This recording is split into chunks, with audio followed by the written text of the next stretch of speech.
A GB News star has ripped into Labour Party members who have refused to be interviewed on the controversial news channel. Presenter Patrick Christys went on a scathing rant as he accused them of thinking that the public are not worth their time. He began his tirade by referencing the government's latest migrant move. Sir Keir Starmer had agreed a deal with France for a new one-in, one-out policy, which will see some of those who arrive in the UK illegally returned, and it is expected to be in place by the end of the week. He then pointed out that Home Secretary Yvette Cooper had been doing the media rounds to promote the new scheme, including appearances on Sky News, LBC, BBC Breakfast and Good Morning Britain, but she had completely snubbed GB News. He added that she even did interviews with some purely online digital outlets, as he went on to note that she had chatted to Daily Mail's Politics UK, before adding, but she completely ignored GB News. In a scathing rant, the GB News host continued, the Home Secretary refused to speak to the country's #1 news channel about the #1 issue facing the issue.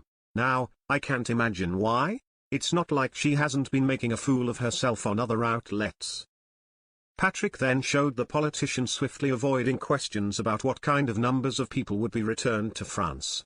She couldn't even say when this returns agreement will actually start taking place, he fumed. The host then pointed out that Labour had chosen not to put Dame Angela Eagle, the Secretary of State for Border Security and Asylum, up to speak to them either.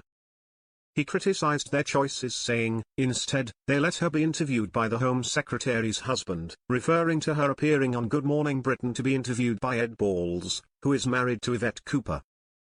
Patrick shared that it isn't the only time that GB News had been snubbed, continuing, Labour aren't including GB News in the morning round tomorrow either.